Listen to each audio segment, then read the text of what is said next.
입청에는 올 때 관광버스 안에서 무엇을 못 드셨는지 한창 노래를 부르고 있네요. 아침 식사들은 다 하셨습니까? 여기는 어디서 오셨나요? 서울서요? 이 고급 손님들 오늘 타셨네. 김포에서 몇 분 오셨나요? 5명. 함께 온 버스를 타고 24분. 오늘 멋진 관광하러 오셨네. 아무튼 여러분 반갑습니다. 지금 유람선이 이제 출발을 했습니다. 본 유람선은요, 우리 거제도에 47척의 유람선이 있는데요. 그 중에서 선박이 가장 큰 선박입니다. 아마 오늘 우리 선장님께서는 걱정이 크겠습니다. 배는 적지, 승객은 많이 탔지. 가다가 배가 가라앉으면 어떻게 해요? 선장님 걱정이 크겠습니다. 이제 본 유람선은 그런 규모가 있는 것만큼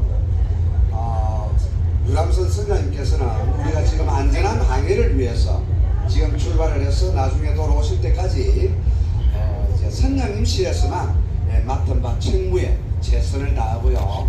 본인은 안전적으로 이렇게 안내를 좀 해드립니다. 저는 본 회사 소속 대표이사인 저 이름은 거제도가 아니고 김제도입니다. 반갑습니다. 여러분. 반갑습니다. 오늘 여러분들 참 먼 길 마다치 않고 비행기 타고 또 버스 타고 사천서 여기까지 오시는 게 더 멀었겠습니다. 그죠? 오셨는데 뭔가 눈에는 좀 많이 넣어가고 또 가슴 속에는 좀 더 채워갈 수 있는 그런 즐거운 여행의 시간이 될 수 있도록 저희들 선사지구는 물론이고요. 또 우리 거제시에서 20명의 안전요원이 또 파견이 되어 있습니다. 그리고 문화, 관광, 해설사님을 비롯해서 또한 우리 그 유튜브, 우리 거제의 최고 여행 박사님이신 김덕만 대표님 이렇게 선서를 했는데요. 오늘 여러분들 참 거제도 여행 오셔가지고 참 좋았다 이런 여운을 남기고 갈 수 있도록 저희들도 열심히 하겠습니다. 그런데 안전요원 하니까 이상하게 들리죠?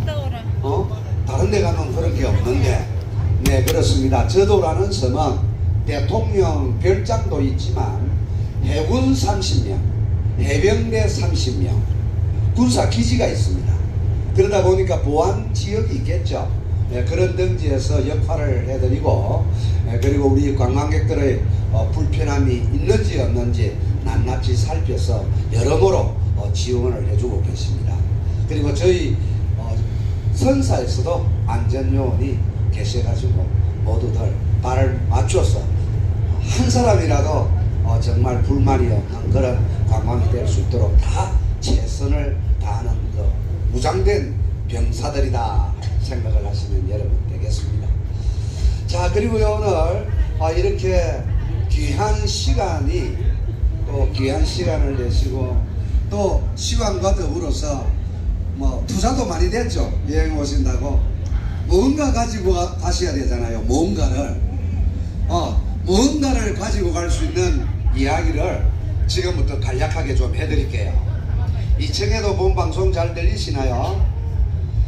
자 여러분 대통령 별장 우리 남해안에 참 아름다운 관광지가 많죠. 엄청 많습니다. 그런데 왜 하필이면 저도라는 그 손바닥만한 섬의 별장을 만들었는지 거기에 맥이 있습니다. 여러분 1954년 이승만 대통령 시절 때입니다. 그럴 때는 대통령 별장이 진해군 기지 사령부 안에 초가집만한 별장이 있어서요. 그런데 이제 그해 여름에 이승만 대통령하고 수행원 약 200명을 이끌고 저도라는 섬에 물놀이를 갑니다. 학예유학을 들어갑니다. 들어갔는데 그 중에 특별한 사람이 한 사람이 동행을 해요. 왜요? 우리 돈 많으신 분들 이산 저산 명산 찾아다니면서 이곳에 산소 쓰면 자식이 잘 됩니다.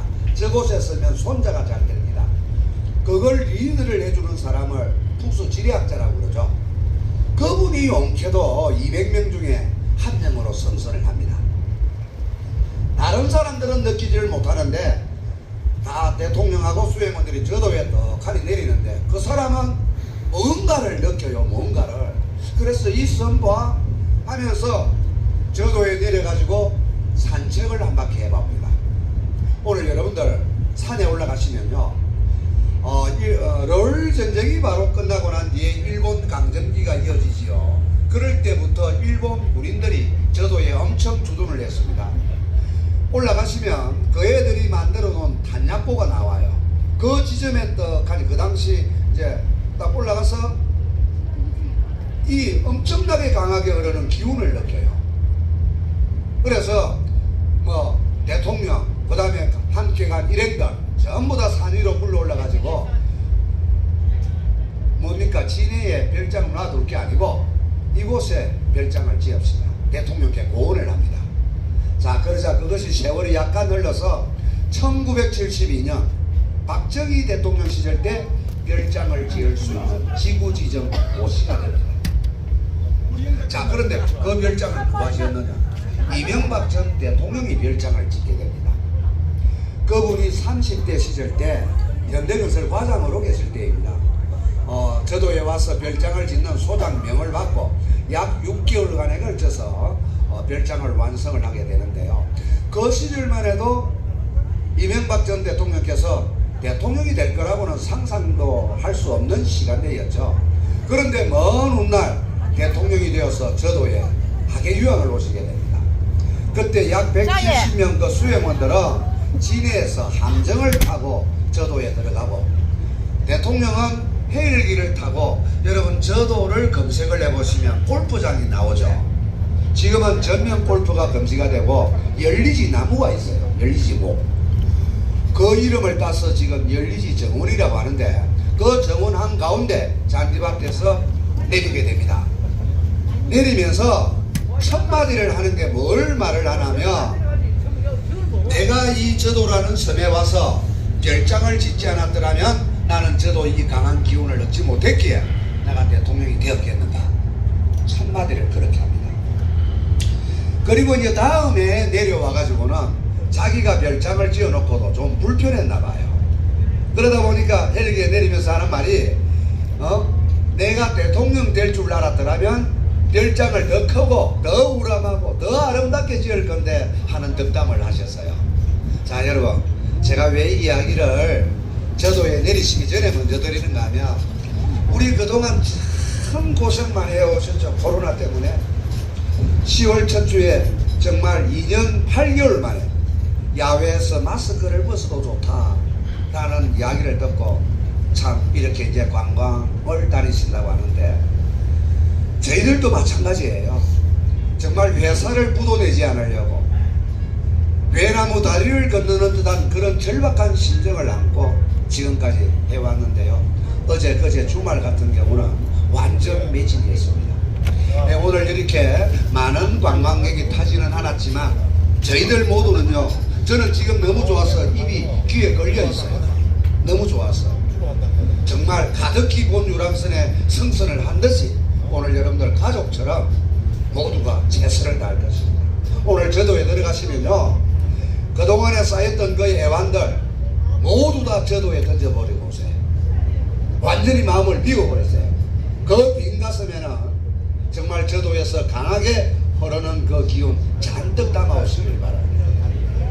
그리고요, 역대 이승만 대통령부터 문재인 전 대통령까지 모든 대통령들이 걸었던 그 길을 함께 하려면 계단을 약 180개를 타고 올라가야 됩니다. 그런데 계단이 라운드 형태로 돼가지고 쉬워요. 거기가 바로 최정상입니다. 180개 끝나는 순간. 자, 그 자리에 들어서는 순간 어르신이든 젊은 분이든 남자든 여자든 할 것 없이 내 오늘 이 나라의 대통령이야, 내 아무도 건들지 마, 그런 긍정적이고 씩씩한 마음을 가지고 산책을 하시면 오늘 여러분들 거제도에 정말 알찬 하루가 될 것이고요. 약 1시간 30분 정도 그들이 걸었던 길을 함께 할 때는 평생 느껴보지 못했던 그런 아름답고 귀한 힐링의 시간이 될 것이라 정말 힘주어서 말씀을 드립니다. 아시겠죠? 네, 감사합니다. 감사합니다. 멋지게 바라보고 계시던데, 저 건물은요 2018년 10월 15일 날 개장을 한 한화그룹에서 만든 한화리조트 거제 벨버디어라는 건물이에요. 그런데 여러분, 지금 오른쪽으로 보니까 참 동네 뒤통산처럼 나지막하게 보이지만 갯바위가 아주 절벽졌죠. 저곳이 참 아픈 곳입니다. 러일 전쟁이 끝나고 난 직후에 일본군 세계 중대병력이 저곳에 주둔을 하게 됩니다. 중박골이라고 하는 산인데요. 저거 절벽에서 돌아가신 선친들이 많습니다. 일본 군인들이 학살을 한 현장이었어요. 그래서 아픈 곳이랍니다. 그 애들이 저기서 뭘 했냐면 아주 고성능 발전기를 설치를 해서 여러분들 뒤편으로 태평양이 전개가 되어 있죠. 저곳에서 들어오는 일본의 적군들을 저곳에서 격퇴를 했던 현장입니다. 우리 조선 선친들이 저곳에 학살된 분들이요, 원래 한화 콘도가 있는 저곳이 공동묘지였어요. 우리 선친들을 다 안장을 시켰는데 그곳에. 그런데 이제 정말 우리 선친들의 넋을 기리는 차원에서 우리 거제시에서 앞장서서 한화 콘도를 유치를 해가지고 지금 아름다운 관광지로 변천이 되어 있습니다. 오늘 여러분들 저도에 들어가시면요, 저도도 마찬가지예요. 일본 강점기에 접하면서 우리 남해안에서 가장 많은 군인들이 저도에 주둔을 해 있었습니다. 오늘 들어가시면 방금 제가 이야기 드린 그들이 지어놓았던 탄약고, 그 탄약고는 물론 6.25 전쟁 때는 우리 연합군의 탄약고로도 활용을 했고요. 탄약고를 비롯해서 일본하고 이곳 거제도가 지리적으로 가깝다 보니까 그곳에 통신소를 설치를 해가지고 우리 조선 반도로 통신망도 그 애들이 구축을 했고요. 그리고 일본 군인들이 거주를 하던 내무반, 군대 내무반, 그리고 식당, 포를 쏘던 그 진지들 그대로 보존이 되어 있습니다. 그 일본 군인들이 저질러 놓았던 그 만행의 흔적을 뭐가 그렇게 귀한 것이기에 보존이 됐겠습니까? 약 50년 동안 우리 민간인이 들어갈 수 없는 검단의 섬으로 남아 있었기 때문에 보존 아닌 보존이 자연스럽게 되어버린 거예요. 그런 오늘 이곳 저도가 그런 역사성적인 의미를 담고 있고, 그리고 이승만 대통령부터 문재인 전 대통령까지 모든 대통령들이 이 나라가 어렵고 국정을 구상을 해야 할 시기에 이곳에 내려와서 고뇌 찬머리로 나라를 걱정했던 그런 상징성적인 차원, 그러니까 역사성과 그 상징성의 의미를 오늘 가슴에 품고 산책을 해보시면 많은 것을 가슴에 담아갈 것입니다. 네, 감사합니다.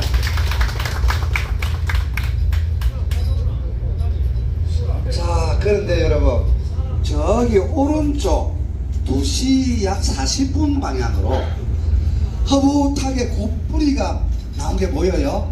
성 끝자락. 저곳이 부산 가덕도이고요. 가덕도 신공항이 들어선다는 위치가 저곳입니다. 가덕도 신공항. 그리고 여러분, 오른쪽 지금 이 섬이, 오늘 대마도에 대한 이야기는 제가 조금 아껴야 되겠네요. 안 보입니다. 어제 아침에는 대마도가 보였어요. 우리 땅 대마도. 여러분, 우리 땅 대마도 맞지요? 맞습니다. 이승만 대통령이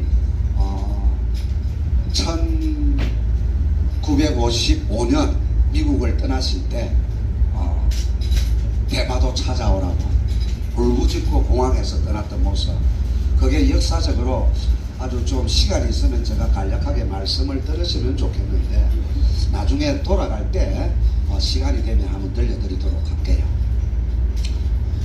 자, 여러분, 지금 오른쪽에 있는 이 거가대교가 맞닿아 있는 이 섬이 유일하게, 국내에서 유일하게 하나밖에 남지 않은 현직 대통령이 다녀가는 청해대 별장 저도라는 섬입니다. 이 섬이 왜 저도라는 이름을 붙였냐면, 높은 하늘에서 이곳 저도를 내려다보면 큰 돼지 한 마리가 누워있는 모양새하고 꼭 닮았습니다. 그래서 돼지 저자를 써서 저도라고 해요. 또 일본 군인들이 강점기에 강점을 하고 있을 때는 우리 땅 독도를 그 애들은 다케시마라고 불렀죠. 이곳 저도를 분다이도라고 불렀던 그런 흔적이 남겨지고요. 그리고 여러분 저기 백사장이 보이시죠? 저 백사장은 인공 백사장이에요. 원래 자갈밭입니다. 그런데 대통령이 내려올 때쯤 되면 하동에 있는 그 섬진강 모래를 퍼와서 저게 깔끔하게 단장을 해서 휴가를 즐기도록 만들고요. 그리고 여러분 2013년도 저곳 모래밭에서 박근혜 전 대통령 자기 아버지 박정희 대통령께서 지었던 시가 한 편 있죠. 저도의 추억이라는 그 시를 회상을 하시면서 밑에 월남 치마 같은 걸 입고 막대기로 저 모래밭에서 저도의 추억이라는 책 백사장이 저곳입니다. 그 네이버에 소개가 되면서 그것 때문에 저도가 많이 알려지게 되었어요. 그리고 여러분 지금 백사장 가운데 보니까 기둥 4개를 세워놓은 구조물이 하나 보이죠. 백사장 가운데 바로 그 뒤에 설라버 주택이 나무 사이에 있죠. 하나 보이죠. 저게 별장이에요. 저게 별장이고 오른쪽에 지금 햇빛을 받는 회색 건물 지붕 위에 뭐 태양광입니까? 저 건물은 대통령이 내려오면 경호원들이 경호를 하는 경호실이고요. 그리고 여러분 외도는 많이 다녀오셨죠? 외도는 많이 다녀오셨죠? 그 외도는 가보시면 아시다시피 우리 관광객을 유치를 하시기 위해서 인위적으로 갖고 왔죠. 자, 인위적이다 생각을 하면 저도는 자연 그대로 있습니다. 단지 하나 손을 봤다면 역대 대통령들이 걸었던 그 길들을 황토길로 깔끔하게 단장해 놓은 것 말고는 자연 그대로입니다. 얼마나 자연스러운 섬인가 하면 60년 전에 얼룩정박이 사슴, 꽃사슴 있죠. 아주 이쁩니다. 그 꽃사슴 3마리가 이곳 저도에 헤엄을 쳐 와서 자생을 하게 됩니다. 야생으로서. 지금 그 애들이 약 35여 마리 정도 못 일고 있어요. 그 애들이요 열리지 저울에 와서 노는 모습을 보면 정말 천사들만이 사는 그런 아름다운 공간처럼 보이고요. 그리고 산 위로 올라가시면 1000년이 넘은 사찰에서도 구경할 수 없나 아름드리 수령이 400년이 넘은 그런 아름드리 소나무들이 정말 저도에서 흐르는 그 강한 기운을 하늘로 지를 듯한 그런 느낌. 정말 자연스러운 것입니다. 네, 오늘 여러분들 아무튼 어떤 역사상